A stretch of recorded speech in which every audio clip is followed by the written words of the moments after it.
Boa tarde para você. Meu nome é João Vianney, eu sou um dos consultores da Roper e o meu papel nessa série de webinars é abrir as portas do Brasil, é trazer você para conversar e conhecer as pessoas mais relevantes da educação brasileira, as pessoas que estão soltando faísca pelo cérebro, que estão abrindo caminho e abrindo a picada por onde você vai passar o ano que vem.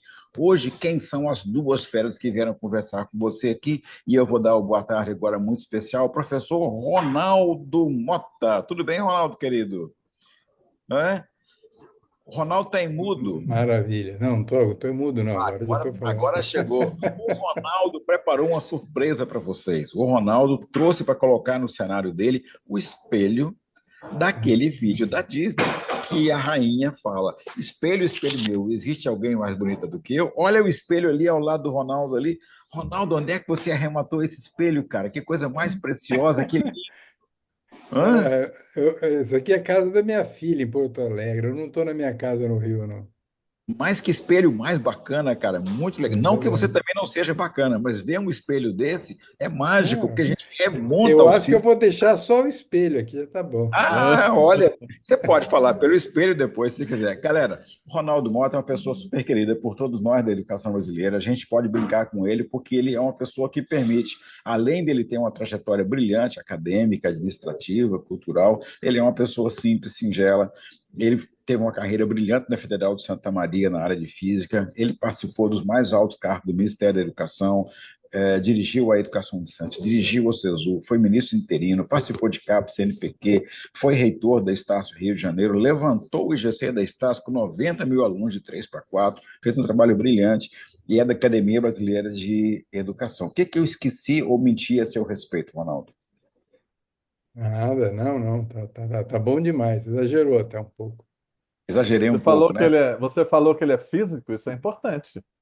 Falei, né? Na carreira de Santa Maria em física, junto com o Ronaldo Moda.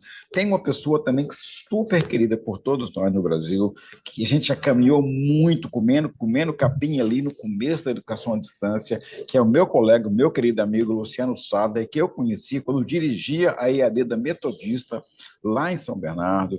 Depois ele foi ser reitor do Instituto Metodista Isabela Hendricks, em Belo Horizonte, conselheiro do Conselho Estadual de Educação em Minas Gerais.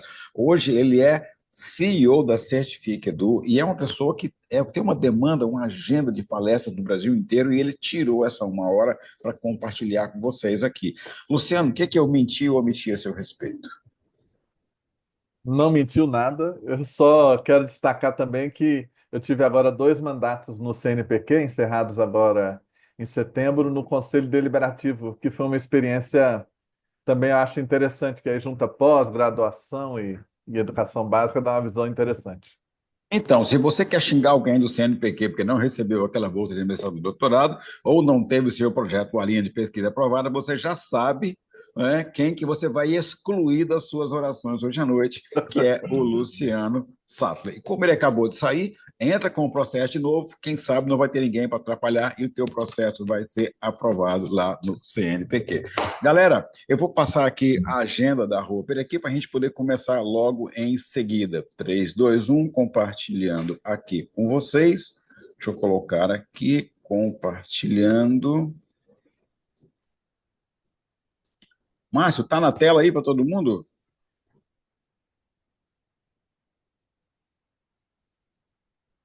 Márcio. Tá, sim. Está na tela? Ok. Essa bateria de webinars da Roupa só é possível ser realizada porque nós temos um conjunto de empresas que nos patrocinam e elas levam de graça para você essa bateria de webinar com as pessoas mais top da educação brasileira. A Liceu é a principal ferramenta de gestão acadêmica do Brasil, está presente em mais de 100 instituições e ela é a universidade na palma da mão. Para você fazer isso de maneira bem simplificada, tem o contato no chat aqui para você falar com o Fábio Cesp. Fábio Cesp é o diretor-geral da ferramenta Liceu e ele vai te atender. Ele vai te explicar em 20 minutos como é que você pode modernizar toda a sua atuação. Se você está com uma questão financeira, que é equilibrar as contas, como é que você vai trabalhar com a receita garantida, melhorar a sua gestão financeira, não entrar em risco, você vai conversar com o Diogo Fonseca. O Diogo Fonseca é da Princípia e ele vai explicar como é que você pode fazer a garantia dos seus recebíveis e a gestão financeira. Muita gente no passado fazia garantia de recebíveis, não arrumava a gestão, se complicava. Hoje não. Isso acontece de maneira simultânea, síncrona, e a Princípia vai te explicar. Está no chat aí o Diogo Fonseca para você falar com ele. E agora, de novembro até março, nós temos a grande captação de entrada para o ensino superior e a CRM Educacional é a nossa parceira, e aqui você vai poder falar com o Augusto aqui para ele poder te explicar como é que a CRM pode te ajudar na prospecção. Ela tem o Wake Beyond, que é prospecção e educação básica, o Wake Me Pro, que é educação superior, e o Guide Me, que é a manutenção do aluno em regime. Fala com ele que ele vai te explicar em 20 minutinhos, ele vai fazer um chat contigo e vai te explicar como colocar a CRM educacional para turbinar os seus resultados em captação. Captou o aluno? Para você não perder, muitas vezes ele tem dificuldade de pagamento de uma mensalidade mais cheia. Então, você fala com a crédito, ficou fácil. Para você entender como é que você tem um novo desenho de financiamento estudantil para um aluno que não pode pagar a mensalidade cheia. Toda negociação online, não tem papel para cá, papel para lá, SEDEX, carta registrada, tudo automatizado. Você vai falar com o Marco Aurélio aqui, ele vai te explicar como é que funciona a crédito, ficou fácil. Está no chat o contato dele aqui para você falar. E agora, fechando o nosso bloco de parceiros aqui, nós temos a parceria fantástica da D2L, que tem a Brightspace, que é a maior ferramenta de e-learning do mundo hoje, premiada como a melhor, mais intuitiva e de alta usabilidade, para você colocar a sua EAD dentro do D2L ou colocar o seu apoio ao presencial dentro da D2L. Conversa com o Lucas aqui que ele vai te explicar. É a melhor ferramenta do mundo hoje, premiada, e não custa caro. Isso aqui é um grande barato. Ela está top no mundo e você pode colocar na sua instituição. Semana que vem, quarta-feira, 3 da tarde, Medicina 2025. Ronaldo e Luciano. Tem 50 mil vagas. O 5 aqui e o 0 aqui, ao contrário. 50 mil vagas de medicina o ano que vem. É bacana? É bacana. Agora, a dificuldade para as instituições é muito grande, muito curso novo. Como é que você vai posicionar um curso novo? E muito curso antigo, chegando um curso novo para competir. Como é que você vai posicionar também? Vai trabalhar com você tudo sobre medicina para o ano que vem. 3 pessoinhas fantásticas. O Paulo Galvanini sabe tudo de implantação. O André Camelo, tudo de captação. E a Rita de Cássia, doutora Rita de Cássia, médica, tudo sobre formação de qualidade. Quarta-feira da semana que vem, 50 mil vagas de medicina. Galera, vem conversar com a gente aqui para você não se perder. A Roper você conhece, tem uma consultoria completa em inovação. Agora nós temos uma linha de inteligência artificial aplicada a sites de alto impacto, jornada do aluno, diferenciais competitivos, testes de inovação. Fala com a Roper para você entrar em 2025 soltando faísca. E se você já é uma instituição tradicional com dificuldade de gestão, conflito societário, dificuldade financeira, a Roper tem um atendimento completo para você agora que chama gestão interina ou gestão compartilhada. Vem conversar com a gente para você saber isso aí direitinho. E toda a análise de mercado do Brasil, o Paulo Prestes é o nosso coordenador de estudos de mercado, é a principal âncora, né, de prospecção e de posicionamento em mercado. Conversa com a Roper, que o Paulo Prestes vai conversar com você. Já que o Ronaldo está em Porto Alegre, muita gente de Porto Alegre, eu faço parte de uma série, uma websérie educacional, que chama Irreversível, foi produzida pelo Grupo A, que está concorrendo com a melhor série educacional no Rio Web Festival. Então, eu estou pedindo voto. Tá? Então, no chat aí tem um link para você votar, chama Irresistível. Ou você pode apontar para esse QR Code aqui também, que você vai cair na página do festival, e é só você ir na letra I, lá, Irresistível, é a série que eu faço parte ali, junto com dezenas de outras pessoas do Brasil inteiro aí, e a gente está concorrendo ao prêmio de melhor série educacional. Não tem grana envolvida, ninguém vai ganhar R$ 1 com isso. É só um registro mesmo da dedicação que todo mundo teve para produzir essas competências e agrupar sobre como é que você pode navegar bem na sua instituição dentro do cenário pós-pandemia. É isso, fechamos por aqui. Eu vou interromper o compartilhamento e a gente vai abrir, então, aqui. Como é que a gente organizou o baralho aqui? O Luciano vai dar para você a pegada inicial do cenário. E o professor Ronaldo Mota vai complementar com as análises dele. Agora é o seguinte, muita gente chegou agora aqui, a gente já estava com o caminho andando aqui, eu vou pedir para o Luciano, antes de apresentar, ele fazer um spoiler de no máximo 1 minuto. Qual que é a tua síntese? Que é para a pessoa que chegou não ir embora, ainda chamar mais alguém. Ronaldo, depois do Luciano, também um minutinho com uma síntese. Luciano, por que que vale a pena que as pessoas que vieram até aqui fiquem para te ver?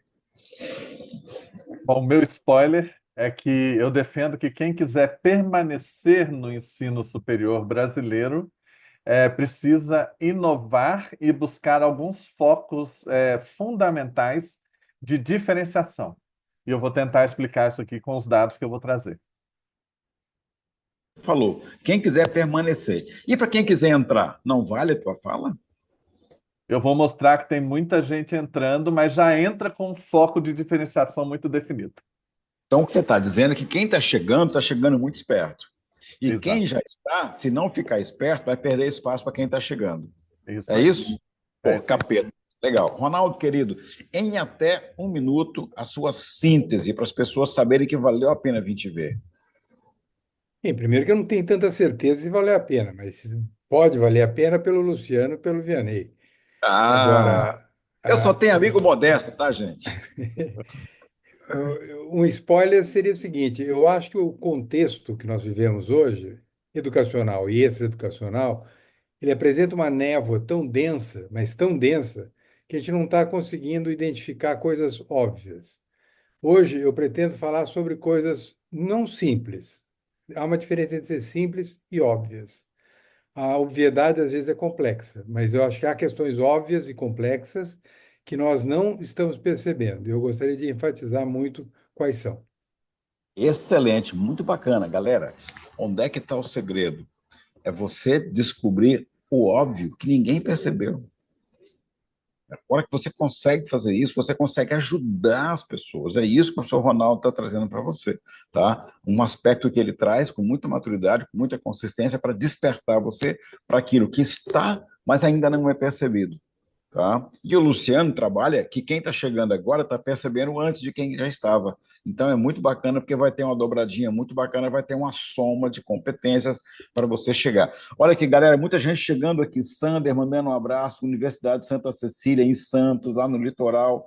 Gente, se eu for ler o nome de todo mundo agora aqui, eu vou atrapalhar o andamento aqui, tá? Então eu vou passar aqui então para o Luciano poder dar sequência aqui. Luciano, querido, você tem 20 minutos para encantar e seduzir o Brasil com as suas ideias. Vamos lá, então. Trouxe aqui uma pequena apresentação, depois todo mundo pode ter acesso a ela. Só dizendo que após as reitorias, pró-reitorias, hoje eu estou aí como CEO da Certifica Edu, que eu pretendo cooperar com quem quer inovar e quem quer ter uma nova relação com o mundo do trabalho, acompanhamento de egressos. Então, quem quiser conversar comigo, entre na Certifica Edu. E hoje eu sou embaixador também da Fundacred Ventures, que é uma proposta de apoiar as instituições que queiram buscar inovação aberta com EdTechs. Fundacred Ventures, pode falar comigo depois, tá? Antes de mais nada, eu quero dizer para quem está aqui de público, e tomara que fique gravado, que para mim, talvez a principal motivação, além de estar com vocês, é estar aqui com o Ronaldo Mota e com o Vianney. Eu considero os dois líderes, inovadores, cabeça para frente. Se nós hoje temos muita inovação no ensino superior, foi graças ao período que o professor Ronaldo Mota passou no MEC e que pôde fazer coisas ali nas fímbrias do possível da política brasileira e abriu as portas para muita coisa boa acontecer no ensino superior e outras que agora nós vamos precisar consertar, que teve gente que aproveitou e deu umas escapulidas aí, né, em termos de qualidade, e que agora a expansão foi grande, mas o importante foi que a visão do professor Ronaldo permitiu a gente beneficiar milhões de pessoas no país por meio da educação, tanto no ensino presencial como na EAD, dentre outras muitas coisas que o professor Ronaldo fez e que eu sou grande admirador dele. Eu sempre olhei as palestras dele e do Vianney e falei, um dia eu quero dar uma palestra nesse nível. Eu espero que mais uns 10 anos eu chegue lá, mas o problema é que eles não param, né? E o Vianney, que eu fui lá em Santa Catarina para tentar aprender a fazer educação à distância com ele. E foi ele que teve a gentileza de me ensinar a entrar nesse mundo. Depois eu acabei virando pró-reitor, o primeiro pró-reitor de educação à distância no Brasil, e eu devo muito a esses dois. Então, eu quero deixar aqui de público que eu estou muito feliz de poder ter esse tempo aqui com eles e com vocês, tá? É, Primeira coisa, Vianney, que eu quero deixar uma provocação. Isso aqui é um relatório do IPEA, agora em agosto, que até quando você comentou agora a evasão, que apesar do governo estar pagando grana para o povo fazer Enem, a evasão continua no mesmo nível de 30%, né? E nós vemos hoje uma certa desesperança no ensino, com o ensino superior brasileiro. E esse relatório, para mim, ele é fulcral porque é recente agora, mas já há alguns anos que nós temos percebido esse grande problema. À medida em que aumenta pessoas que têm diploma de ensino superior dentro da população economicamente ativa, está havendo, primeiro, uma redução da recompensa. Antes, quem fazia ensino superior em relação a quem tinha só ensino médio, ganhava até 4 vezes mais, em média. Hoje está baixando para 2, então está reduzindo a diferença de quem ganha, de quem tem ensino superior e quem tem ensino médio está reduzindo. Ainda é muito importante, mas está reduzindo e vai variar de curso, vai variar de área. E isso aqui que é sobre educação. O que está acontecendo? Aqui, a linha do meio são as pessoas que têm ensino superior completo e que estão numa situação de sobreocupação no mercado de trabalho, ou seja, tem diploma de ensino superior, mas atua em trabalhos de menor complexidade, trabalhos que antes eram ocupados pelo ensino médio. Então, quem tem ensino médio está ocupando trabalho de quem tinha ensino fundamental, e quem tinha ensino superior, mais de 30%, 34% aqui em 2023, de acordo com o IPEA, estavam em um trabalho que não necessitaria de um diploma de ensino superior. E aí, quando essa minha pergunta aqui para provocar, há esperança para o ensino superior, porque quando nós falamos dos ricos, os ricos se resolvem. Os ricos vão para o exterior, os ricos vão para a Fundação Getúlio Vargas, os ricos vão para o INSPER, eles se viram. Agora, a grande questão é o que está acontecendo com a classe média alta, a classe média média e a classe média baixa. Porque antes as públicas eram para a classe média alta e um pouquinho da média. Agora a classe média não quer mais que os seus filhos vão para as universidades públicas. Por isso que nós estamos vendo, para a maioria dos cursos, para muitos cursos nas universidades públicas, alta evasão e também pouca procura, né? Pouca demanda nas universidades públicas. Então, descobrir aqui quais são as aspirações da classe média alta, da classe média média e da classe média baixa tem muito a ver de como que eu vou me posicionar se eu quiser permanecer no ensino superior. E, aliás, na cidade que eu estou, aonde eu atuo, a predominância de qual nível aqui socioeconômico e com quem eu vou trabalhar e para quem a minha oferta vai se direcionar. E quando eu falo eu quero permanecer no ensino superior, é porque eu realmente tenho tido o privilégio de viajar o país nos últimos 3 anos, aí no pós-pandemia, e eu tenho ouvido isso de muita gente, muito mantenedor. Luciano, vale a pena continuar no ensino superior nesse nível que nós estamos de concorrência, de gente fazendo coisas feias, de gente comparando ensino superior com batata? Não sei se vale a pena, acho que eu vou ficar só na educação básica, vou mudar de ramo, vou vender a faculdade. Então, é uma pergunta que hoje eu diria que para permanecer no ensino superior, você tem que primeiro ter essa convicção. Eu quero permanecer no ensino superior por uma vocação, por acreditar, e não mais como talvez tenha sido para alguns ali na virada do século XX, quando houve forte expansão, que enxergava apenas como negócio. Não, não, não vai dar mais. Precisa ter realmente uma decisão nisso. Isso aqui é uma questão central, essa relação entre ensino superior e mundo do trabalho que está quebrada, né, numa espécie de desconexão, a meu ver, e a sobreocupação é um dos sinais que a gente pode trazer, dentre outros, aqui. Um outro dado que às vezes passa desapercebido, e esse gráfico aqui é um gráfico do Semesp, né, que o Semesp faz a gentileza de nos atualizar também, assim como a Roper, anualmente, mas é um dado, Vianney, que eu acho que eu já conversei com você. Eu aproveitei a lei de transparência pública e perguntei ao MEC quantas instituições foram descredenciadas ou pediram descredenciamento de 2018 a 2022. Eu não atualizei isso mais recentemente. Mas, 666. 666, o número da Que é besta. o número da besta, é um número cabalístico. Exatamente. Então, de 2018 a 2022, 666 instituições de ensino superior foram descredenciadas, tá? 240 por descredenciamento voluntário, 150 foram extintas por unificação e o resto, supervisão, faliu, recuperação judicial, várias outras razões. Agora, o que é interessante é que nesse mesmo período, o número de instituições de ensino superior aumentou um pouquinho. Então, se nós tivemos 666 descredenciamentos nesse período, nós tivemos aí mais credenciamentos. O mesmo, Pelo praticamente, menos, pelo menos uns 700, que aumentou. pelo menos uns 700 credenciamentos novos, né? Então, esse número não muda, mas nós temos uma mudança de, sei lá, 30% da base, o Ronaldo que pode nos orientar nos números aí também, mas sei lá, 30% da nossa base de instituições de ensino superior de 2018 até 2022 mudou. E tem, 30% e nós tem temos. coisas muito novas, muito originais acontecendo. Você pega ali, você falou São Paulo, né? Você pega a faculdade Link, que fica ali na Avenida JK ali, que é uma faculdade de altíssima performance, mensalidade acho que é 12 ou 13 mil reais, tá? Tem fila de aluno para entrar e eles têm um critério de seleção e de entrada e não estão abrindo vaga extra, não, é o que tem, a vaga que tem é aquela. Você tem coisas muito novas acontecendo, muito originais, né? Você tem faculdade XP, você tem os bancos virando faculdade, você tem empresa de alta complexidade criando faculdade e entrando no mercado, geralmente em verticais boutique.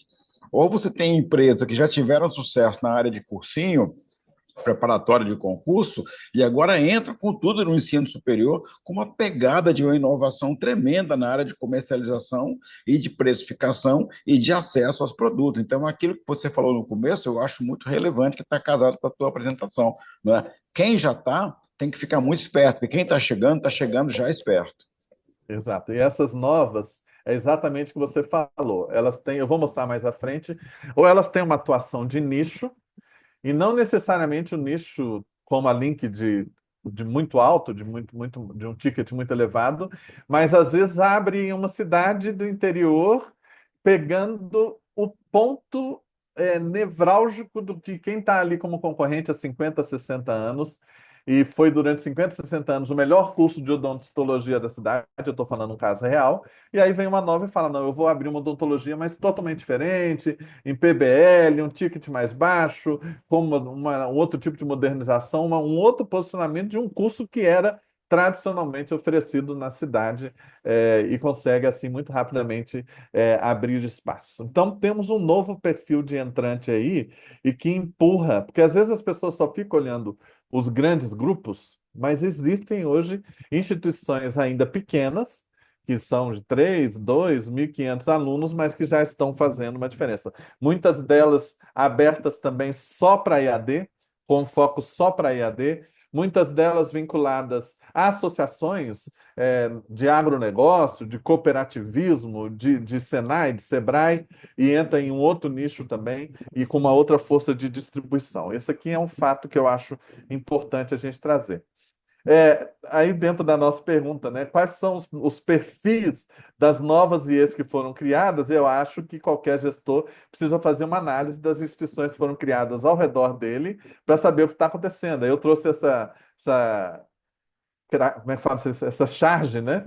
Falando, olha, você precisa se modernizar, abrir a cabeça, enxergar as mudanças, acompanhar o ritmo, entende?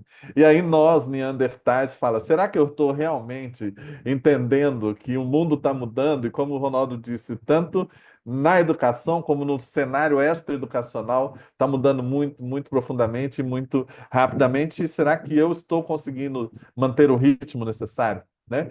E esse gráfico aqui, que é do INEP, que é de conhecimento público, eu só quero usá-lo aqui para introduzir um outro assunto, lembrando que nós temos 42% das instituições ali em 2022 com até 300 alunos, ou seja, 42% do total das instituições brasileiras tem até 300 alunos, né? Se a gente pega aqui entre 1.500 alunos e vamos colocar 5.000 alunos, nós vamos ter aí quase que outros 20%, 18%, né?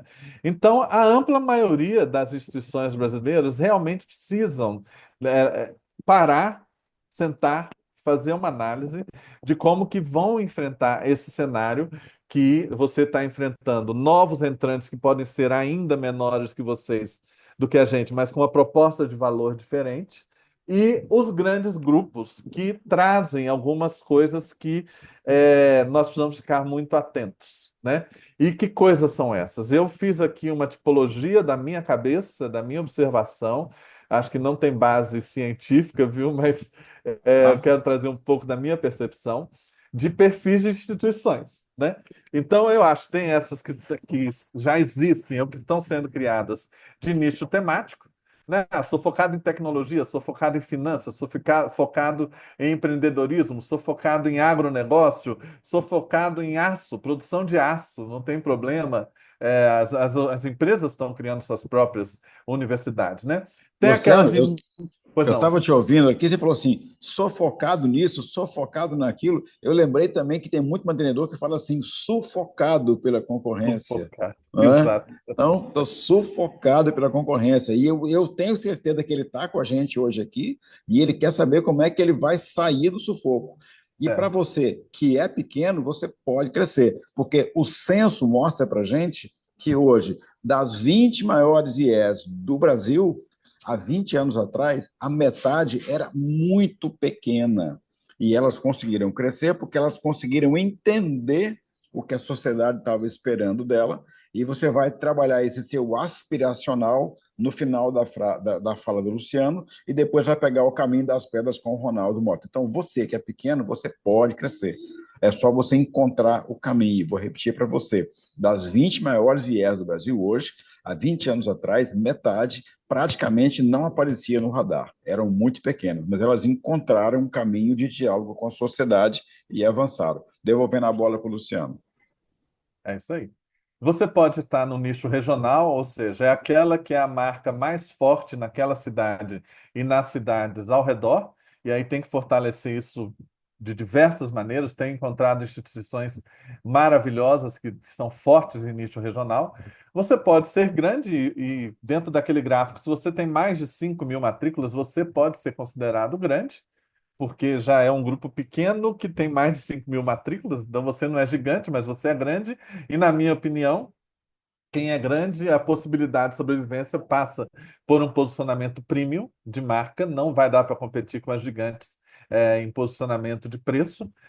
Essa lógica não vai te sustentar se você é grande. Você pode ser a gigante com mais de 100.000 matrículas, que aí tem uma outra lógica. E aí as gigantes, elas nos ensinam algumas coisas que mexeram muito com o mercado. Primeiro, as gigantes têm excelência nas atividades meio. As gigantes têm excelência em captação, têm excelência em contabilidade, compras, tecnologia, tudo que é atividade meio, elas têm excelência. E nos forçam para sobreviver a ter excelência nas atividades meio. E nas atividades fim é onde a gente vai ter a possibilidade da diferenciação. Você tem as públicas, que quer queira, quer não, hoje também podem apresentar um tipo de concorrência, porque está sobrando vaga. Tem pública que está abandonando o SISU, voltando a fazer vestibular, porque está muito vazia e vai começar a buscar alunos para também sobreviver. Eu tenho dado palestras para as públicas e falado: olha, universidade vazia não para em pé, então não pense você que o seu concurso vai te proteger eternamente se o seu campus estiver vazio. Isso aí muda uma lei, você muda o concurso, não tem direito garantido, e é isso, muda de figura. E você tem as médias de 1.500 a 5.000, que eu também defendo que tenham um posicionamento premium, tá? E as fontes de diferenciação, correndo aqui para deixar um tempo maior para a gente conversar, na minha visão, fonte de diferenciação para IES em 2025, tá? Primeiro, excelência nas atividades meio foi forçado. As Isso é grandes default, né? Isso é é default. Todo default. mundo tem que As ter. gigantes têm excelência em atividade meio. Então, quando o Vianney traz aqui o Liceu, traz outras empresas que estão tentando, o CRM da Augusto, a própria Princípio, a Fundacred, querem ajudar as instituições a melhorarem também as suas atividades no meio. Você tem a questão da inovação tecnológica, e aí não estou falando de atividade meio, porque atividade meio você tem que ter excelência e isso tem que ser intensivo em tecnologia. Eu estou falando de inovação para mudar o DNA pedagógico, mudar nossa metodologia, mudar nossa arquitetura curricular, personalizar nossas relações de ensino-aprendizagem usando inteligência artificial. Então, é usar a tecnologia para mudar o que nós fazemos, mudar a nossa sala de aula, mudar a experiência do aluno na questão da aprendizagem.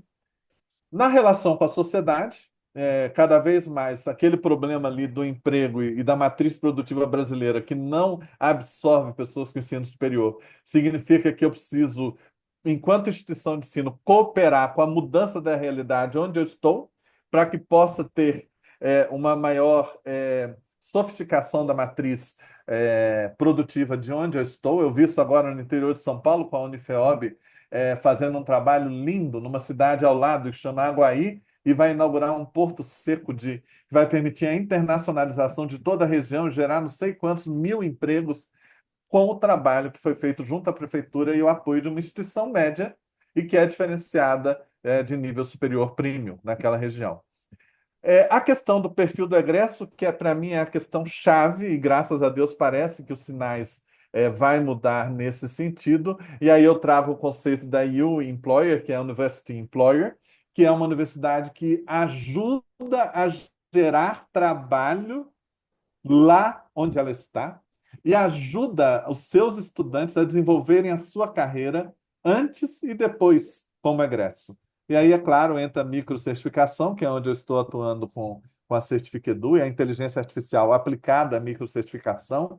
Agora eu até ganhei uma seleção do Senai para fazer isso com cursos técnicos, microcertificação e IA para recomendar cursos para estudantes de ensino técnico. Então, assim, é um novo jeito de pensar currículo e o apoio ao aluno para sua inserção no mundo do trabalho, e aquilo que eu chamo EAD blindagem, né?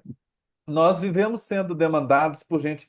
Eu quero entrar na EAD e quero ser grande. Então você tem que perguntar: olha, você tem 100 milhões de reais? Que se você não tiver, você não vai competir nesse ponto com quem tem 1 milhão de alunos, 800 mil alunos. Você tem que pensar em uma EAD em que a força da sua marca te permita abrir polos na sua região de influência, e aí quem é gigante não vai conseguir roubar aluno seu, nem do presencial e nem da EAD. E aí você garante para esse aluno que está perto do seu campus principal um foco no Blended, que ele possa usar o campus como um aluno de ensino superior presencial. E isso sim você vai poder cobrar mais e garantir que quem está focado apenas em preço não cresça na EAD na sua região, tá? Eu acho que com isso aqui Não, eu você pensa, encerro. você Hã? pensa, você pensa que encerrou, tá? Porque você falou aqui o perfil do egresso. Agora eu queria que você me dissesse a expectativa do ingressante, do calouro, o que que ele está olhando para escolher uma instituição. Ele vai ser egresso daqui a 2 anos no tecnólogo, 2 anos e meio, ou 3, ou daqui a 7 na medicina, ou daqui a 5 no direito. Mas essa galera que está chegando agora, porque nós estamos começando o intake agora, está todo mundo com campanha na rua. Me diz o que que essa galera que você está pesquisando está querendo, Luciano. Eu diria assim, a não ser que você seja gigante e que possa gastar fortunas e vai desperdiçar esse dinheiro, se você não for gigante, em marketing digital, o foco hoje tem que ser marketing de conteúdo, porque quem pode procurar hoje ensino presencial ou EAD de quem não é gigante é quem está fazendo uma opção sabendo que vai pagar mais, não pode pagar muito mais, mas sabendo que vai pagar mais, mas que precisa saber pelo que está pagando. Aí é marketing de conteúdo, porque quem hoje tem uma oferta diferenciada tem muita dificuldade de demonstrar isso, sabe, Vianney? Tem muita dificuldade de demonstrar o que acontece de diferente dentro da instituição, qual o suporte que dá para o aluno, a importância da extensão, a importância da pesquisa, que o professor tem uma relação mais próxima do estudante. Porque quem está buscando hoje um presencial que não seja nas gigantes, está buscando experiência, está buscando um outro tipo de experiência. E às vezes quem está fornecendo essa experiência não está demonstrando essa experiência. Eu estou Ok. atendendo uma, eu estou atendendo uma instituição, tem uma cliente nossa parceira lá em Caruaru, maravilhosa, a César Unita. Tudo que ela faz com a liga dos alunos, meu, é um show. Todo mundo quer ir para lá, porque o tempo todo é experiência, experiência com gente, com professor, com faculdade, aquela experiência universitária que Ou até quem seja, saiu da pandemia saiu com fome disso. experiência da liga. Da liga, isso. Da liga. E, Experiência dentre da outras coisas, liga da liga. e gera percepção de valor. Exatamente. Aí tem que focar agora em Ok. marketing de conteúdo, porque quem está em novembro, para não falar igual lá o filme, né? O Tropa de Elite, para a gente não falar assim, ó, perdeu, mané, que estamos em novembro, corre atrás de marketing de conteúdo e corre atrás de demonstrar o que você faz de diferente. E você, se você faz coisas diferentes, mostre isso para o mundo com toda a força possível. Excelente, muito bacana. E para você que chegou no começo do webinar aqui e perdeu a apresentação inicial do professor Ronaldo Mota, é essa pessoa maravilhosa que está ao lado do espelho da Branca de Neve, da bruxa da Branca de Neve, né? E que ela falou: espelho, espelho meu, existe alguém mais bela do que eu? Branca de Neve. O Ronaldo Mota está em Porto Alegre, numa casa aristocrática, que ele renunciou à propriedade, não é da minha filha, que tem o espelho da Branca de Neve, que ele trouxe lá dos estúdios Disney, e ele vai fazer uma palestra mágica de encantamento para a gente aqui. O Ronaldo Mota, para quem não conhece, é físico de formação, fez uma carreira completa na área docente na Federal de Santa Maria, no Rio Grande do Sul, foi a Brasília, foi secretário do MEC em duas secretarias, foi ministro interino no Ministério da Educação, participou de CAPES, CNPq, foi reitor da Universidade de Estácio, levantou o GC da Universidade de Estácio, é membro da Academia Brasileira de Educação, e com todo esse repertório é uma pessoa humilde, é uma pessoa que se diverte, é um atleta, é um remador no Rio de Janeiro, e tirou essa uma hora da vida dele para estar com a gente aqui e compartilhar com você esse momento de angústia para todo mundo, porque está começando a entender que agora eu vou conseguir trazer aluno, eu vou conseguir sobreviver, eu vou conseguir crescer, eu investi para criar essa faculdade, será que vai dar certo? Né? E tem pessoas no Brasil inteiro abrindo faculdade, né? O Sartori, o Henrique Sartori, acabou de abrir uma faculdade lá em Dourado, está feliz, está bonito, né? Camiseta preta, justinha, bonita, logo da instituição, abriu uma faculdade essa semana. Então, ou seja, a vida está em aberto. Se você abre uma faculdade e que ela traz uma inspiração, um compromisso, ela vai dar certo. Ronaldo, querido, desculpa te reapresentar, é que a nossa audiência dobrou desde o começo aqui, então, por uma questão de respeito às pessoas que chegaram, eu te reapresentei. Toca o terror aí, então. Bom, Vianney, muito obrigado, um prazer. Essa uma hora aqui, para mim, é uma das atividades que eu mais tenho apreço, porque poder conversar com as pessoas que estão aqui hoje é daquelas coisas maravilhosas que a gente passa pela vida.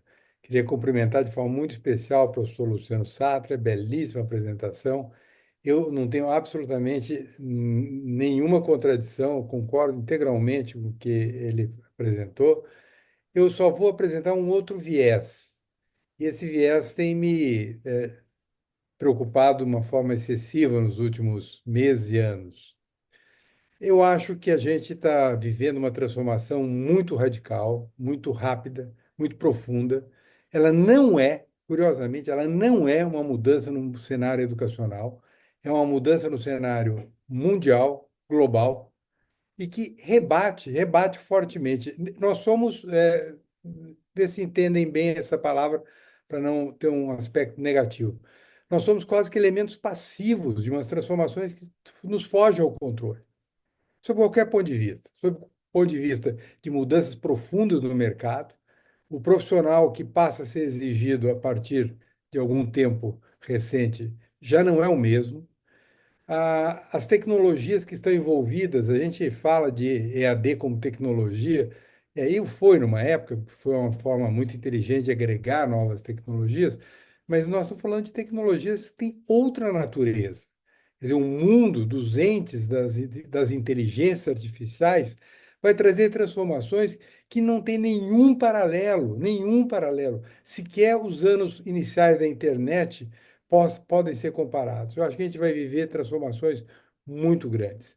E nós, educação, e nós, educadores, e nós, gestores, e nós, mantenedores, na minha opinião, temos muito pouco a interferir nisso. Quando eu estou dizendo isso, não quer dizer que a gente não procure entender, não procure ter algum nível de participação, mas vamos ser sinceros, não é nem humildes, é sinceros. No ritmo dos avanços hoje de inteligência artificial, o Brasil ele não chega a ser periférico. E esse não periférico não é do mundo educacional também. Portanto, o fato de nos caracterizarmos como elementos passivos, polos não ativos de um processo em curso, não quer dizer que a gente não tenha o que fazer. Pelo contrário, é esse o ponto da névoa profunda que eu acho que nós estamos vivendo. Talvez a névoa seja tão contagiante que ela não está deixando que a gente enxergue aquilo que nos é peculiar, aquilo que nos é próprio, aquilo que só nós podemos pensar e, infelizmente, na minha opinião, temos pensado muito pouco. O século XX, só para fazer um paralelo, eu vou fazer de forma muito aligerada, foi um século clássico, bonito, século do conhecimento. As instituições educacionais cumpriram plenamente o seu papel, mas plenamente, com enorme sucesso. O que elas faziam? Pegavam alguém que não tinha uma formação, porque não tinha o conhecimento do conteúdo, das técnicas e dos procedimentos associados a um determinado ofício de ensino superior, e ao final de 4, 5, 6 anos, a depender do caso, entregava para o mercado, né, para o mundo do trabalho, um profissional que às vezes se dava melhor, às vezes se dava menos bem, mas todos compatíveis, pertinentes. Todos achavam o que fazer. Tem a ver com aquele gráfico que, em décadas mais passadas, que o professor Luciano apresentou. O nível de satisfação de um profissional de nível superior não era somente porque ganhava muito mais do que o não sem título superior, mas ele tinha um reconhecimento social e um nível de satisfação incrivelmente superior. A chance disso continuar acontecendo, se nós não mudarmos nossos procedimentos, é zero. Pelo simples fato de que nós entramos no século XXI, e é uma mera coincidência, mas o século XXI é um bom paradigma, num mundo em que a informação barra conhecimento está totalmente disponível, ela é instantânea e basicamente gratuita.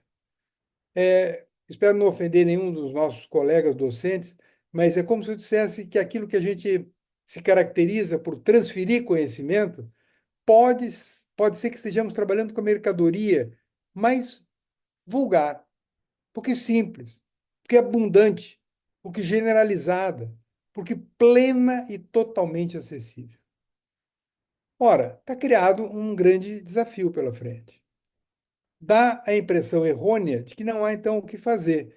Porque se uma instituição educacional se definir como um local no qual se transmite informações, e se eu estou dizendo com muito pé no chão de que a informação organizada na forma de conhecimento passa gradativamente e aceleradamente a ser o produto mais disponível e, portanto, menos quantificável, menos remunerável, menos respeitável do ponto de vista do meio social que nós estamos inseridos, a resposta é que se nós formos somente uma instituição que transfere conhecimento, nosso tempo de vida é muito curto, muito mais curto do que a gente possa estar imaginando. Mas isso não significa que o docente não tem o que fazer, muito menos que a escola não tem o que fazer. Tem mais do que nunca. Esse o que tem a fazer passa por uma mudança, e esse é meu ponto que para mim começa a tirar a névoa, naquilo que nos é específico. A grande transformação não é de gestão, a grande transformação não é no sentido estrito tecnológica, a grande transformação que demanda, que precisa ser feita, é de natureza pedagógica, prática de sala de aula. Como nós ensinamos é a forma como foi um sucesso no século XX.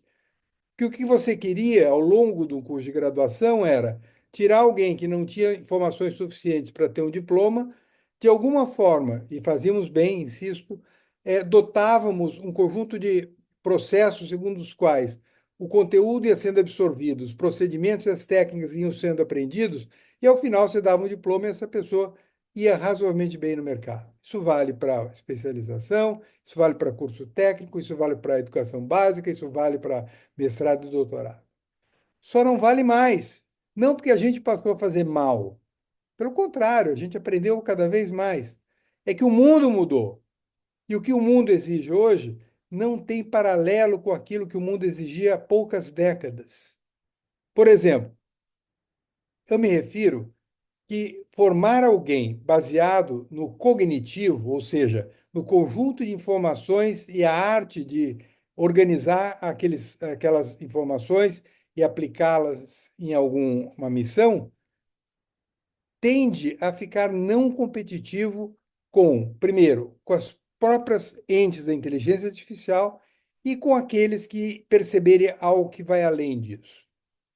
O que é que vai além disso? O que é que transcende a cognição? O que transcende a cognição é a metacognição.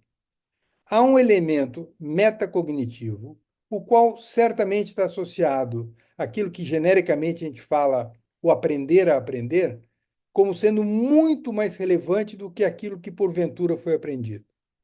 Nós estamos dizendo que existe subjacente ao processo de aprendizagem algo que merece um destaque que nunca teve. Veja, é como se eu dissesse: isso passa por cada instituição, passa por cada curso, passa por cada professor e por cada educando.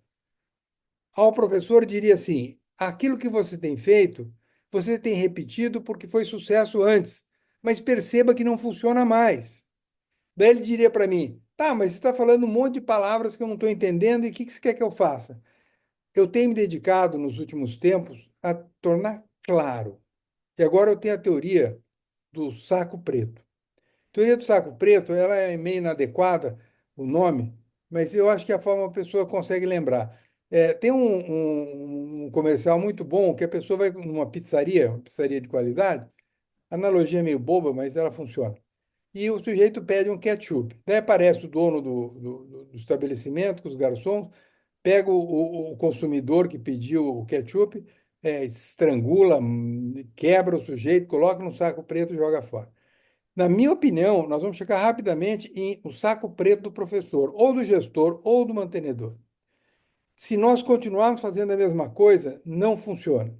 Deixa eu dar um exemplo, para mim, é ilustrativo. Tipicamente, só me acompanhe nisso, por favor.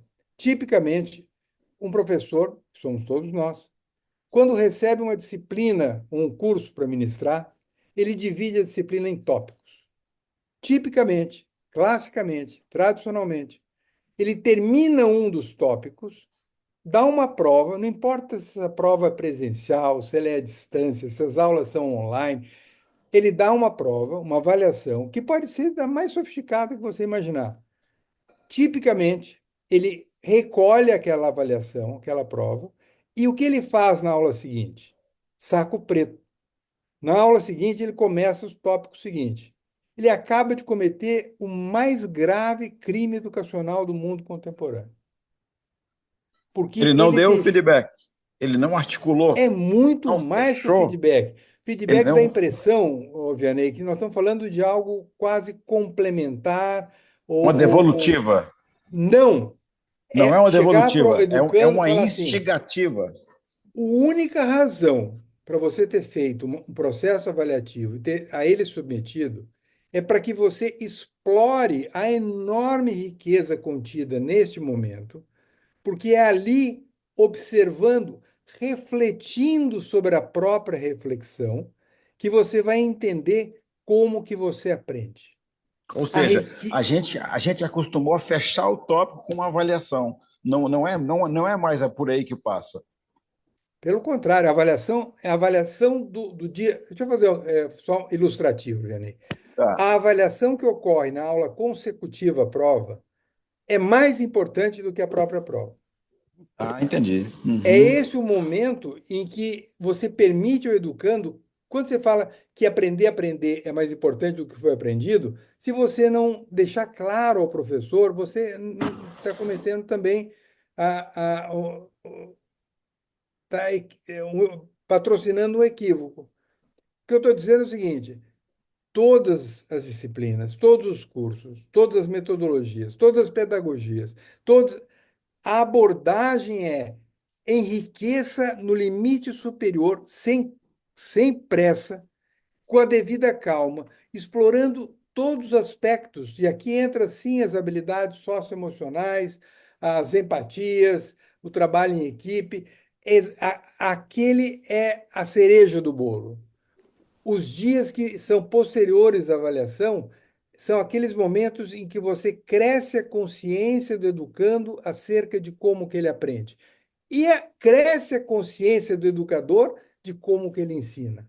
É onde eu aprendo as lacunas, é onde eu aprendo o que cada um de nós tem de particular, cada um de nós tem um DNA educacional. Está mais do que maduro para a gente falar isso. Ninguém aprende igual ao outro, mas cada um, para que possa aprender melhor e preparar-se para um mundo de educação permanente ao longo de toda a vida, tem que praticar isso de uma forma sistemática. O que eu quero dizer é que são transformações razoavelmente simples, mas que, se não feitas, você não pode considerar aquela instituição preparada para o mundo contemporâneo. Essa transformação, eu dei um exemplo, existem vários outros. Eu posso citar do ponto de vista do educando e depois eu encerro, porque são ilustrativos mesmo. Tipicamente, o que um educando faz, um bom educando, quando quer tratar um tema, ele procura, com legitimidade, dentro do mundo das tecnologias digitais. Só para citar um exemplo da minha área, quem mais tem frases criadas que não são deles é Albert Einstein. Einstein não escreveu aquelas porcarias todas, algumas são até boas, mas não são deles. E tipicamente o que um aluno faz, se ele quer citar aquela frase, ele é ensinado, ele é induzido a ir no Google ou perguntar para uma inteligência artificial, perguntar assim: a frase é a educação é aquilo que fica depois que a gente esquece o que aprende. Belíssima frase. Ele pergunta assim: Albert Einstein, se você fizer isso neste momento, vão aparecer um conjunto de links ou de respostas da inteligência artificial, confirmando, reconfirmando, dando.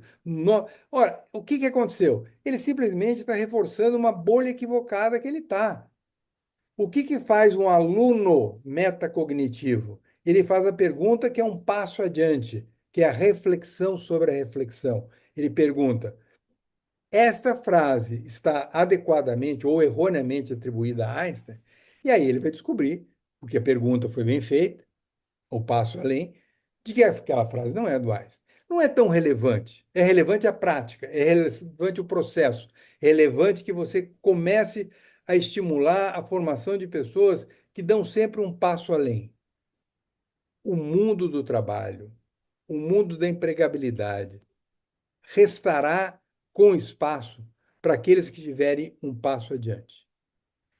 Os processos educacionais que chamarão atenção, porque se definirão instituições que são realmente diferenciadas, não é porque compraram uma tecnologia mais sofisticada de algum provedor. Não é aquela que, porque tem o melhor modelo de gestão, a aula começa no horário e termina no horário, que já é pouco, o que não é pouca coisa, é boa coisa.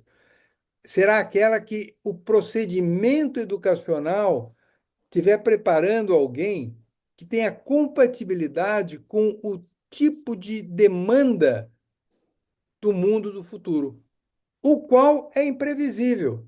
E, curiosamente, não é problema ser imprevisível.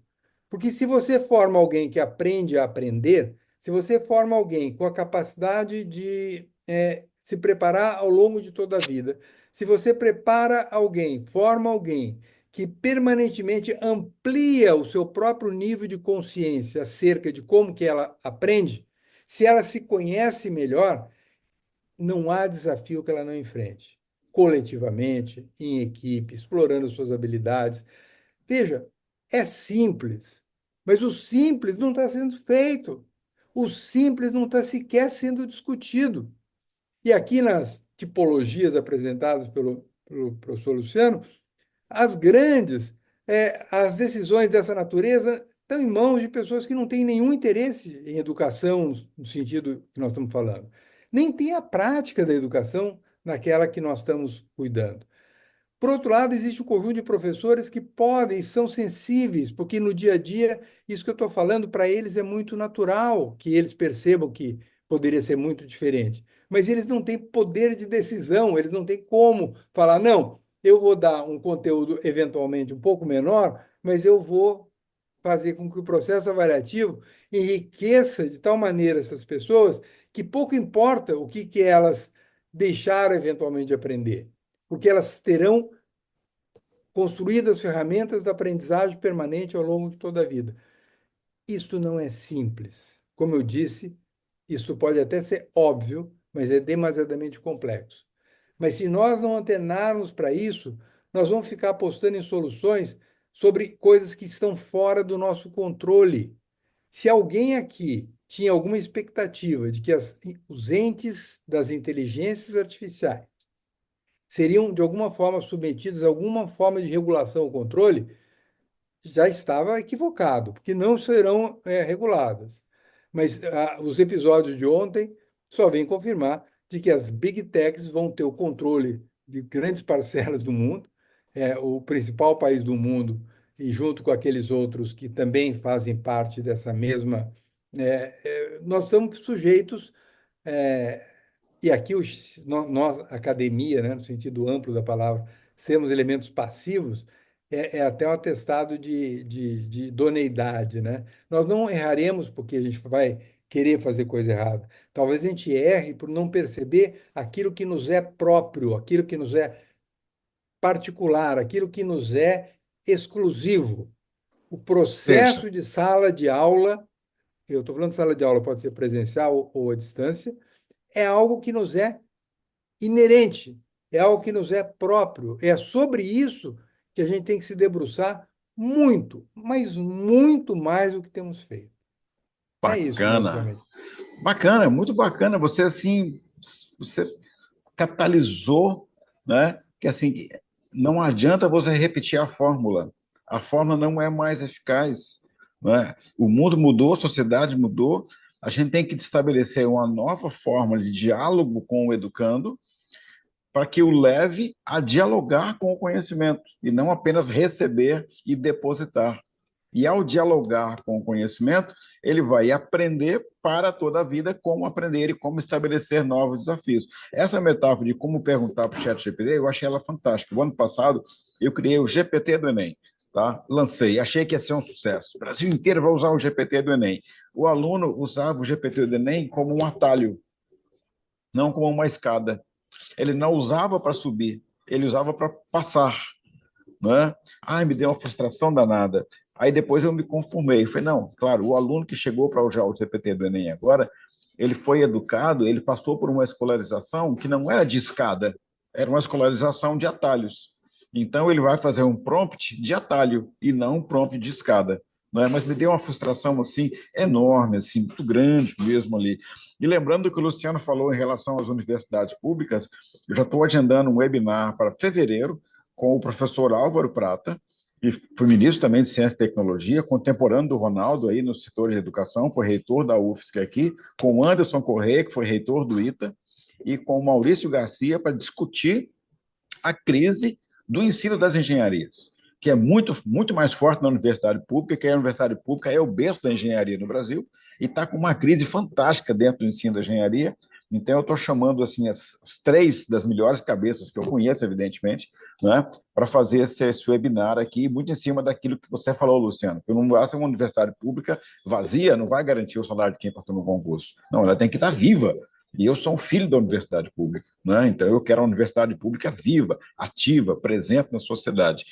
Olha, fantástico, Luciano, fantástico, Ronaldo. Tem perguntas no QIA aí. Eu queria que vocês preparassem, em primeiro lugar, uma pergunta do Luciano para o Ronaldo, uma pergunta do Luciano para o Ronaldo, e depois responder as perguntas que estão no QIA. Enquanto vocês pensam uma pergunta um para o outro, pergunta para botar mesmo na encruzilhada. Não faz pergunta de comadre, não. Pergunta difícil. tá? Eu vou passar os slides da Roper aqui enquanto vocês preparam uma pergunta difícil para cada um de vocês aí.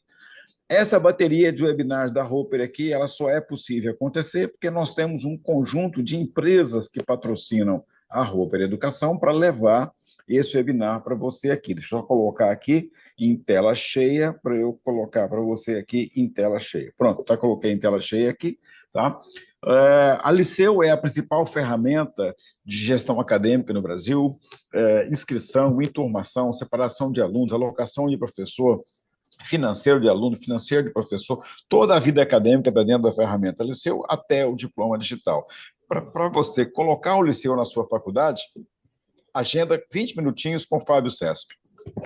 Pessoa maravilhosa, vai te atender, vai fazer um meeting contigo e vai te explicar como é que você pode melhorar a sua qualidade de gestão acadêmica e gerar uma percepção de valor digital, de experiência digital para o seu aluno. Fala com o Fábio Cesp, está o contato dele aí.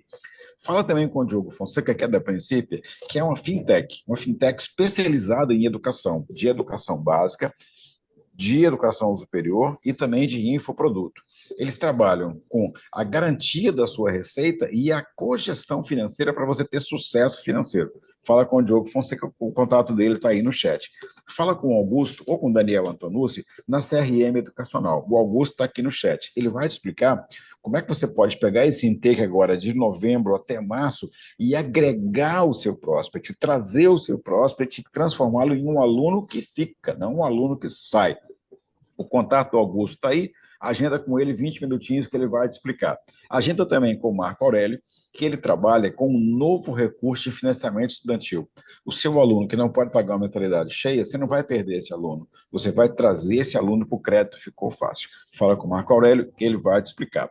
E para você turbinar sua EAD ou seu apoio online, a D2L tem a ferramenta Bytespace, que é o LMS, ou o e-learning, ou o LCMS, ou o AVA, o ambiente virtual, o nome não interessa, mais contemporâneo, com maior premiação global e que custa muito pouco, para você turbinar e melhorar essa qualidade de atendimento e experiência. Semana que vem, quarta-feira, medicina, 50 mil vagas, eu gravei o vídeo hoje cedo, 50 mil vagas de medicina o ano que vem.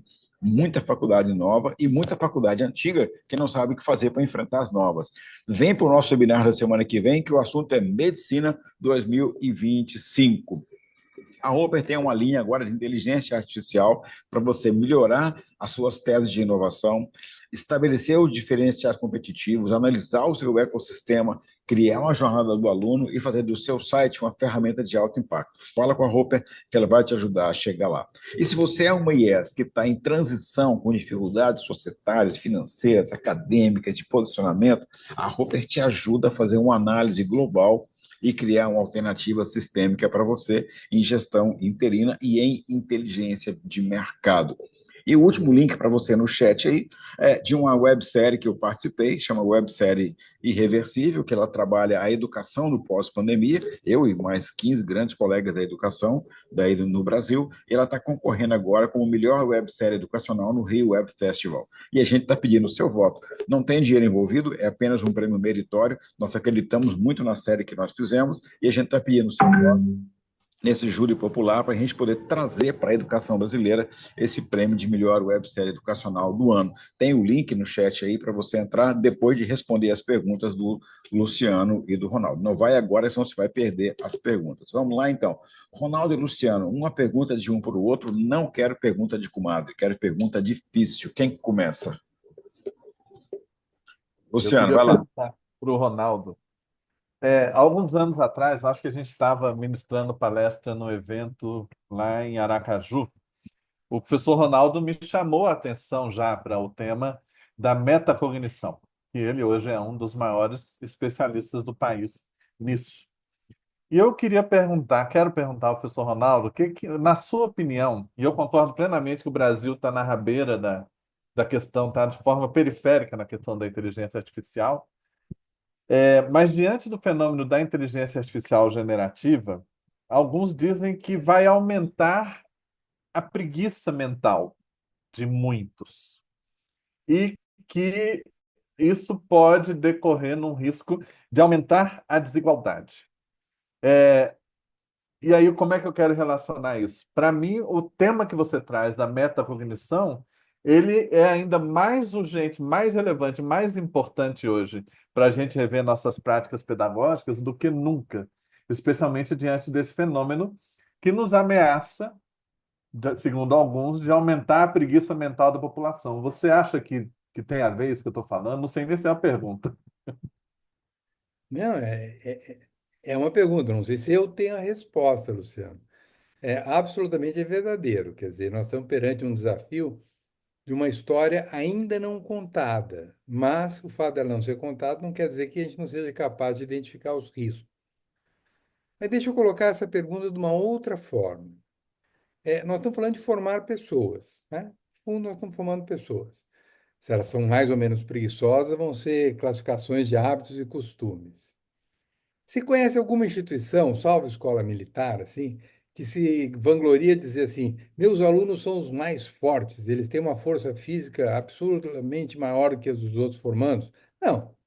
Por quê? Porque força física já foi superada. Quer dizer, você tem máquinas hoje, desde a máquina a vapor, que o homem não é competitivo. O que a gente não entendeu, professor Luciano, na minha opinião, é que esse empobrecimento do valor da força física terá um rebatimento para o empobrecimento ou sucateamento de pessoas meramente informadas.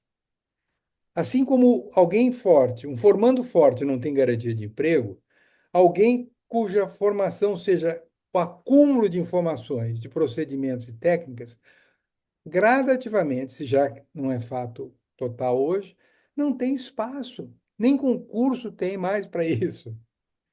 A pergunta fica: se não é força física e se não é um conjunto de conteúdos, procedimentos e técnicas, quais são as variáveis que precisam ser incorporadas que fariam dele um profissional diferenciado? Aí a questão da preguiça, ela é até secundária. Eventualmente, a preguiça possa ter uma interpretação positiva, porque talvez seja alguém que tenha utilizado aquele momento de mais relaxamento para refletir sobre o mundo à sua volta, aonde que ele está inserido geográfica e historicamente, e à luz de alguns possa ter parecido alguém mais preguiçoso, mas é alguém, do meu ponto de vista, com muito mais chance de ter sucesso nos desafios que provavelmente ele terá que enfrentar daqui por diante. Eu não sei se eu consegui responder, mas assim, eu acho que a gente tem uma visão ao irreversível, ao inexorável. Conviveremos, já estamos convivendo e vai ser processo muito acelerado com entes que nós não temos noção. O chat GPT, gente, ele é pré-história. Vão acontecer a curto e a médio prazo conjunto de outros chats GPTs muito mais sofisticados e muito mais elaborados e muito mais chocantes. Se Eu nós não tive uma tivermos experiência. se nós tivermos essa formação que temos, nós não estamos preparados. A pergunta é: existe uma outra formação? A metacognição, que é um termo genérico, precisa ser melhor debatido, melhor entendido, ele é a eventual perspectiva de você preparar alguém que vai ter sucesso, porque foi formado a partir de uma perspectiva pedagógica diferenciada. Esse é o ponto que vai muito além se é presencial, se é distância, se é fruto de uma boa gestão, se é fruto. Não! É É alguém que pensou o futuro e tem as armadilhas e as ferramentas que lhes permitam sobreviver bem, uma estratégia de ganhando bem, tendo bom inteligência. sucesso. Muda o Bacana. conceito de inteligência. Muda o conceito de inteligência. Beleza. Ok, agora você se saiu muito bem na sinuca de bico que o Luciano te amou. Agora eu quero que você derrube o Luciano. Faça uma pergunta que ele não consiga responder. É quase impossível, mas de qualquer forma, Vamos lá. eu vou explorar uma coisa que o professor Luciano citou de passagem. Diz assim, a gente cresceu razoavelmente bem, entendia que havia um espírito positivo, mas aí alguns se perderam e hoje o mercado da educação, especialmente a educação à distância, ficou muito mais complicado, equívocos foram feitos. Eu acho, Luciano, essa é a minha pergunta, que talvez não tenha sido equívocos. As pessoas não são más, as pessoas não são perversas. eu acho que elas caíram num ciclo que era absolutamente natural. A educação à distância ela se diferencia um pouco da presencial no aspecto escala. A escala é um fator absolutamente determinante. E ao ser a escala um fator determinante, aparece uma econometria envolvida, que é você garantir margem de lucros, que é você ser mais competitivo do que seu parceiro. Então, aonde quer que você ande nesse Brasil, e eu ando bastante, você anda mais hoje, até, Luciano, já nem mais ainda, é a ideia de que você vai numa instituição, normalmente eles falam, eu faço tudo certo, eu sou bom, eu dedico, eu não economizo, mas eu tenho um concorrente aí que vem fazer dump aqui e ele está me destruindo, mas ele não é maldoso, ele está falando, tentando contar por que que ele vai ter que fazer maldade também, por que que ele vai ter que cortar custos, por que que ele vai ter que ter não vai ter tutor, ou vai ter um tutor para cada 1 milhão de alunos. É, a lógica da educação à distância, naquilo que ela tem de extremamente positivo, que é você poder escalar com qualidade ou ganhar qualidade pela escala, do ponto de vista econométrico, do ponto de vista puramente especulativo financeiro, do ponto de vista puramente de margem de lucro, ele incorpora uma maldade que destrói aquilo que deveria ser um atributo. Como que você vê isso, Luciano?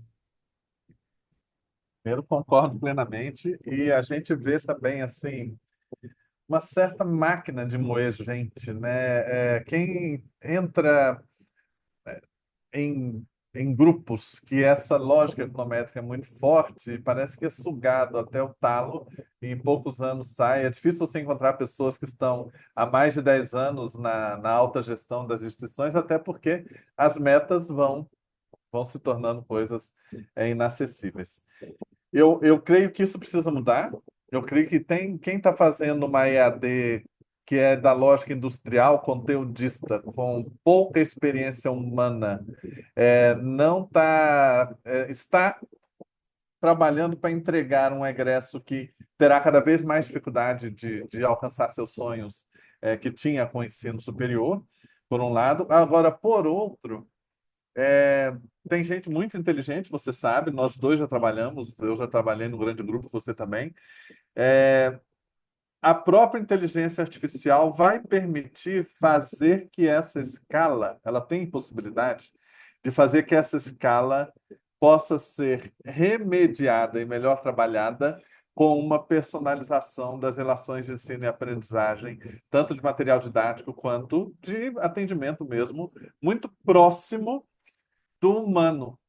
E aí eu me lembro uma vez uma palestra, um escrito seu que eu li, você falava desse grande desafio que é você ter a escala e personalizar, né, as relações de ensino e aprendizagem na escala. E eu acho que quem está mais na frente de pensar a IA nessa personalização em massa também são os grandes grupos. Eu conversei com dois presidentes recentemente, donos de gigantes grupos, que já perceberam isso com muita clareza. Então, até nisso, quem não é gigante não vai poder se arvorar mais, porque eu tenho a expectativa que com a IA generativa seja dado um salto de qualidade em termos de personalização na EAD, mesmo dos gigantes. Então, vamos ver a cena, e como você disse, não é algo para 10 anos, é algo que nós vamos ver acontecer, virar em 2 anos aí.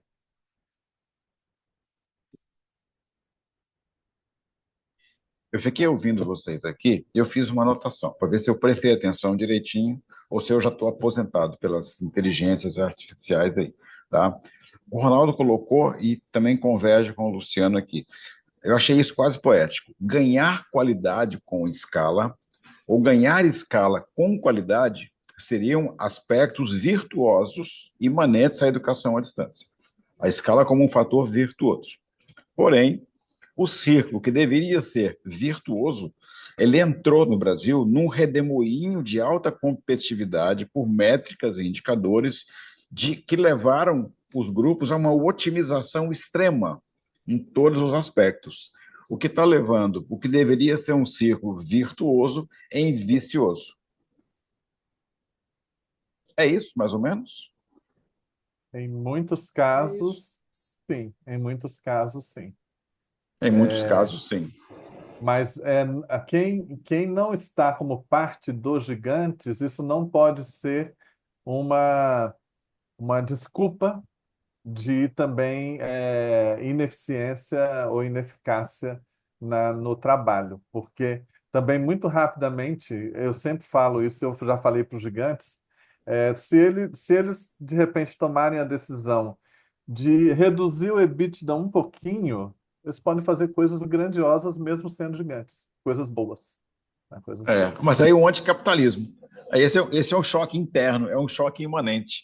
Né? Ok, crianças, eu agora quero que vocês respondam as perguntas que vieram pelo QIA, tá? Então eu queria que vocês olhassem o QIA aí para dar uma resposta totalizante pelo Luciano e uma resposta totalizante pelo Ronaldo Mota.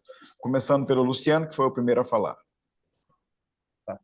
Primeiro, na questão dos egressos, o que eu acredito que vai acontecer, que tem três perguntas aqui sobre isso, o apoio na carreira e a relação com egressos, eu acho que isso tende a se tornar um fator relevante agora dos sinais, e a proposta para você poder fazer isso é realmente assumir uma posição de que você não vai ser mais uma instituição é, de ensino superior focado na graduação. Você vai ter que ser alguém que vai apoiar o seu aluno por toda a vida, né? Ninguém mais pode ter ex-alunos. E aí você precisa ter ferramentas para fazer isso. Existem várias, tem a minha Certifiquedu, mas tem várias que podem te ajudar nessa relação e nesse apoio da carreira, dos estudantes e dos egressos. E a querida Valquíria Tessari, professora Valquíria, fala como as instituições generalistas, sem posicionamento específico, aí já tem um problema, porque precisa ter um posicionamento premium se quiser permanecer, consegue competir no mercado, crescer na sua região, considerando que possui amplas estruturas físicas que foram projetadas para números elevados de alunos do presencial. Isso aí pede uma certa pressa. Das que estão conseguindo, decidiram que vão permanecer, elas têm aberto mão de grandes propriedades, têm vendido imóveis, tem desocupado imóveis, fazendo dinheiro com parte dos imóveis desocupados, até para fazer caixa para esse novo posicionamento que é necessário. Mega estruturas vazias é um negócio que não faz nenhum sentido hoje e pode ajudar virando investimento para você melhorar o pedagógico, com tudo que envolve isso. Sem som. Muito É, obrigado, Luciano, muito bacana. Ronaldo, querido, toca o terror aí. não, exatamente eu não quero tocar terror, não. Eu li ali que alguns podem ser aterrorizados, não é na minha intenção.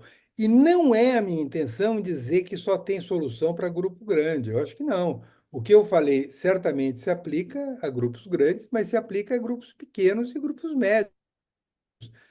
Curiosamente, e aí o que foi falado pelo professor Vianney, pelo professor Luciano, dá a entender, e está correto, que se você ancorar somente na tecnologia, os grandes grupos são altamente favorecidos, porque a escala favorece a tecnologia. O que eu estou dizendo não é isso. Dizendo que existe uma porta de saída complementar, que não se contrapõe, que tem uma natureza é inerentemente educacional e que pode ser adotada por instituições pequenas, médias e grandes. Mas há que se olhar para aquilo que eu estou chamando genericamente, simbolicamente, sala de aula. O segredo está na metodologia, o segredo está na pedagogia. E fazer essa transformação, onde você, na prática de sala de aula, você muda o processo formativo, preparando alguém de uma forma muito mais compatível com o mundo futuro, vale até o pensamento contrário. Os grandes grupos, eles terão dificuldade de fazer essa guinada. Tipicamente, eles custa fazer guinada e eles adotam um modelo e acabam adotando mesmo quando percebe que o modelo já não está funcionando. Eu diria que uma instituição de um porte menor, porte médio, ela tem condições de discutir com seus próprios docentes que tipo de mudança eles gostariam de propor e transformar isso numa prática que o aluno rapidamente vai perceber. Isso é, de certa forma, uma customização. Isso é, de certa forma, uma personalização. Porque quando eu digo que o aluno tem que refletir sobre a sua própria reflexão, sob a orientação de um educador, eu estou dando os ingredientes que falam do ensino personalizado. Nós estamos falando de alguma coisa que tem a ver com metodologias ativas, estamos falando de alguma coisa que tem a ver com todos os aspectos socioemocionais. E que, em geral, para tratar de aspectos socioemocionais amplo senso, as pequenas e médias podem, em tese, fazer com mais qualidade do que os grandes grupos. Há uma janela de oportunidades. E eu não posso deixar de registrar aqui que eu, ouvindo o Ronaldo falar e o Luciano falar, lembrei do meu colega, professor aqui na Federal de Santa Catarina, Vitor Meyer, que em 2003 escreveu um livro chamado Dinossauros, Tigres e Gazelas, e que ele dizia que o ensino superior no Brasil e no mundo seria transformado, não pelos grandes, mas pelos mais ágeis, por aqueles que entendessem mais rapidamente o futuro e que fossem suficientemente flexíveis para se reinventar ou para criar do zero. E o Luciano abriu essa conferência de hoje aqui dizendo exatamente isso. Fecharam 600 instituições, abriram 700. Quem está chegando agora já traz um olhar de ruptura. Quem já está tem que abrir o olho para entrar num ciclo de superar esses novos entrantes. O Ronaldo falou de maneira muito inteligente que se você oferecer o mesmo que todo mundo oferecia, você não vai vingar no futuro. E para você oferecer o caminho novo, você tem que se fazer perceber que está oferecendo uma estratégia didático-pedagógica diferente, que vai preparar o seu aluno para sair diferente e enfrentar e vencer esse mundo novo que é de aprendizagem contínua. Né? Então, isso foi o que eu aprendi com vocês dois hoje aqui à tarde. Luciano, aprendi? Ronaldo, aprendi? Ensinou, Vianney, você nos ensina. Só ensinou, Vianese, só Não, ensina. bacana, bacana, bacana, bacana. Porque se eu trago vocês aqui e não presto atenção, é um desrespeito até com a audiência. Como é que eu vou fazer uma pergunta para vocês se eu não prestar atenção? Né? Então, eu uso como uma estratégia de aprender durante a participação de vocês aqui. Eu quero um sorriso bem bacana de vocês aqui. 3, 2, 1. Aê! Está guardado o sorriso aqui para a gente poder eternizar esse momento. Porque se somos eternamente aprendizes na educação, somos sempre felizes nas redes sociais. Tá? Então, eu queria agora partir para o encerramento aqui e dar um minutinho de fechamento agora na ordem inversa. Ronaldo, 30 segundos a um minuto para você fechar. Não, um abraço para todo mundo. Esse assunto é adorável, assim, né? Então, eu tenho o maior interesse em continuar conversando com quem quer que seja. E não tem nada mais agradável do que falar sobre educação. Educação, cada vez que a gente a pratica e a gente convive nesse meio há tanto tempo, é muito prazeroso. E estar com amigos como o Vianney, amigos como o Luciano, isso justifica essa prática sempre tão brilhante. Obrigado para todos e estejamos em contato com todos. Beleza, muito bacana. Luciano, querido, 30 segundos a um minuto para você fechar. Primeiro momento, gratidão por poder estar aqui com o professor Ronaldo, professor Vianney, com vocês que estão participando.